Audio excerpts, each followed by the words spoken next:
안녕하세요. 오늘 같이 공부해보면 좋을 뉴스 기사 있어서 가져왔어요.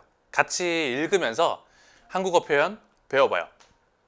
메모지와 볼펜을 찾기 귀찮아서 업무상 기록으로 남기기 위해 별 생각 없이 통화 및 대화를 녹음했던 사람이라면 통화 녹음이 꼭 필요한지 다시 한번 생각해 볼 필요가 있게 됐다. 대화 당사자라 해도 상대방 동의 없이 통화 및 대화를 녹음할 경우 1년 이상 10년 이하 징역형의 형사처벌할 수 있는 법안이 국회에 발의됐다. 사생활 및 통신 비밀의 자유를 강화한다는 취지지만 다소 과하다는 우려도 제기되고 있어 국회 문턱을 넘을지 주목된다.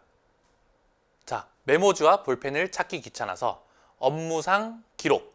자, 일할 때 기록하는 걸 업무상, 업무 상황에서 기록, 업무상 기록이라고 해요.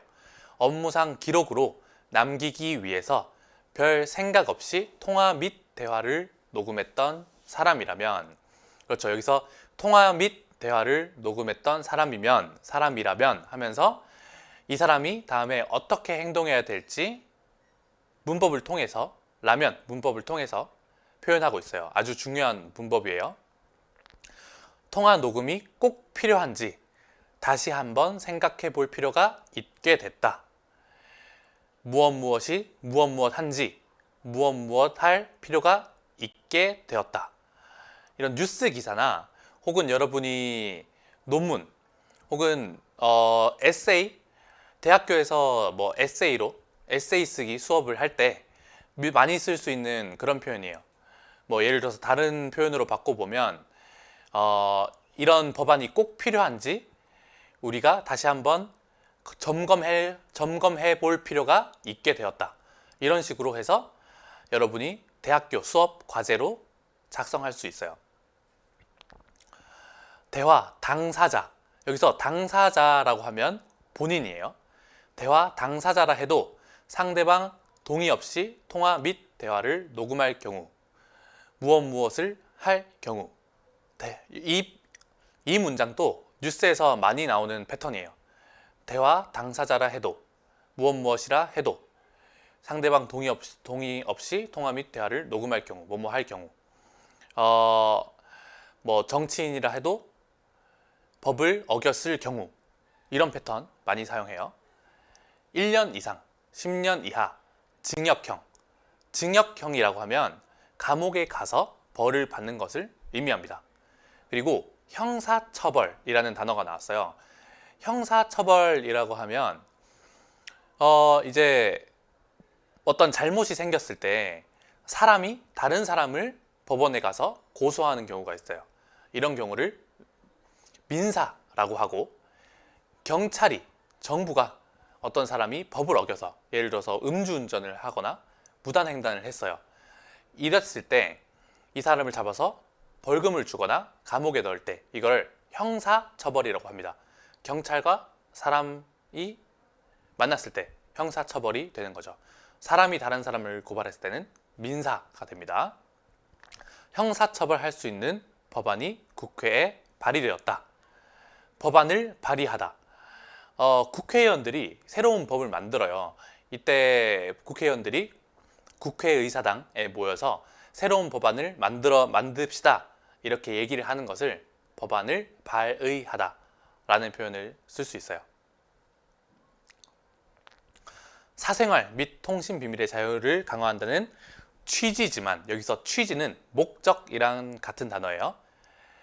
자유를 강화하기 위해서 이런 법을 만들었지만 다소 과하다는 우려, 너무 심하다는 걱정. 우려라고 하면 걱정의 다른 표현이에요. 우려도 제기되고 있어. 자, 이 표현 아주 중요합니다. 문제를 제기하다, 우려를 제기하다. 어떤 사람이 이거 문제 있을 것 같아요, 이런 말을 하는 게 문제를 제기하다 라는 표현을 사용합니다. 다소 과하다는 우려도 제기되고 있어 국회 문턱을 넘을지 주목된다. 재밌는 표현이 하나 나왔어요. 문턱을 넘다. 문턱을 넘다는 거는 이제 문턱이라고 하면 우리 한국에 사는 사람들은 알 텐데, 문 보면 아래쪽에 약간 이렇게 올라와 있어요. 그래서 이렇게 걸어 다니면 발에 이렇게 부딪히게 돼 있거든요. 이걸 문턱이라고 해요. 그래서 문턱을 넘는다는 말은 통과되다 라는 뜻이에요. 그래서 법안이 국회 문턱을 넘다, 넘어가기 힘든 어떤 턱을 넘어서 통과되다 라는 뜻이에요. 그런데 이 법이 국회를 통과할지 안 할지 모르겠대요. 그래서 국회 문턱을 넘을지 주목된다 라는 표현을 사용했어요. 다만 과도한 규제가 자칫 법적 근거 확보나 사회 고발이란 녹음의 순기능을 해칠 수 있어 신중해야 한다는 시각도 있다. 실제 제3자가 대화를 몰래 녹음했어도 공익 등 정당한 목적이 있을 경우 이를 적법하게 인정한 판례도 있다. 학부모가 자녀 가방에 녹음기를 넣어 교사의 아동학대 정황을 잡은 사건에서 법원은 학부모의 녹음을 불법 녹취로 보지 않았다. 2017년 10월에도 통화 중 녹음을 할 때 상대에게 알림이 가도록 하는 내용의 법안이 발의됐지만 국회 문턱을 넘지 못했다. 자칫이라고 하면 잘못 사용하면 이라는 상황에서 쓸 수 있는 단어예요. 그래서 이 과도한 규제가 잘못 사용이 되면 법적인 이유나 이제 사회 고발, 어떤 사회적으로 나쁜 사람을 찾아서 많은 사람들이 고발할 수 있는 그런 것들을 사회 고발이라고 하는데, 법적 근거를 찾거나 사회 고발하는 그런 녹음의 순기능, 좋은 기능을 해칠 수 있어 신중해야 한다는 그런 의견도 있대요. 여기서 시각이라는 거는 원래 눈으로 보이는 걸 시각이라고 하는데, 여기서는 의견이라는 뜻으로 사용되고 있어요. 여기서 순기능이라는 단어는 녹음에 통화 녹음을 하면 아주 좋은 일이 일어나는 그런 일들을 순기능이라고 말을 하는데요. 이제 반대말로 역기능이라는 그런 단어가 있어요. 그래서 만약에 녹음의 역기능이라고 하면 녹음을 했는데 나쁜 일이 일어나는 그런 상황을 녹음의 역기능이라는 단어를 사용합니다. 실제 제3자가 대화를 몰래 녹음했어도 공익 등 정당한 목적이 있을 경우 이제 공익이라고 하면 공공의 이익, 모든 사람의 이익, 사회의 이익이라는 뜻이에요.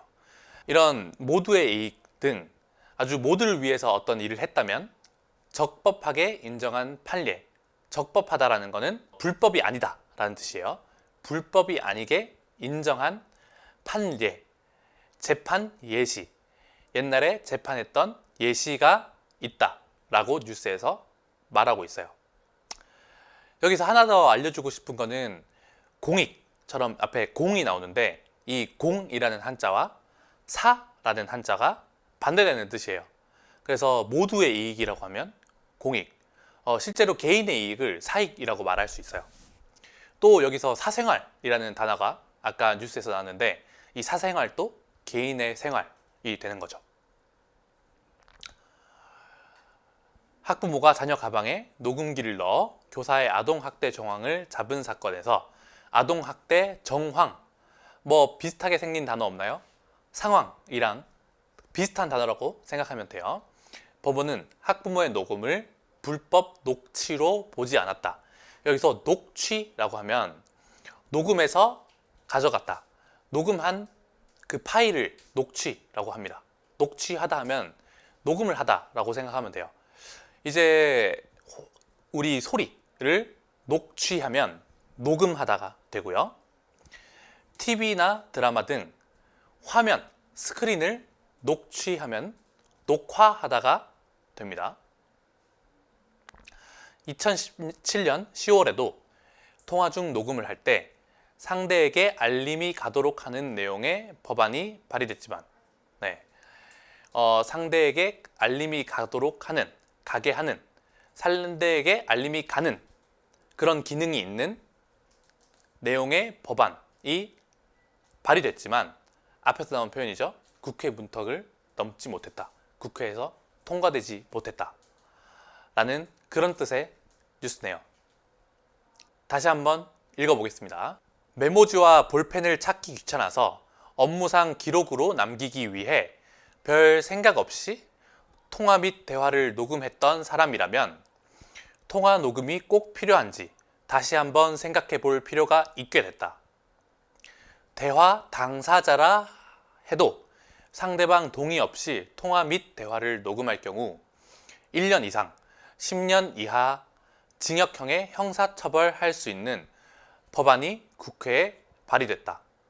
사생활 및 통신 비밀의 자유를 강화한다는 취지지만 다소 과하다는 우려도 제기되고 있어 국회 문턱을 넘을지 주목된다. 다만 과도한 규제가 자칫 법적 근거 확보나 사회 고발이란 녹음의 순기능을 해칠 수 있어 신중해야 한다는 시각도 있다. 실제 제3자가 대화를 몰래 녹음했어도 공익 등 정당한 목적이 있을 경우 이를 적법하게 인정한 판례도 있다. 학부모가 자녀 가방에 녹음기를 넣어 교사의 아동학대 정황을 잡은 사건에서 법원은 학부모의 녹음을 불법 녹취로 보지 않았다. 2017년 10월에도 통화 중 녹음을 할 때 상대에게 알림이 가도록 하는 내용의 법안이 발의됐지만 국회 문턱을 넘지 못했다.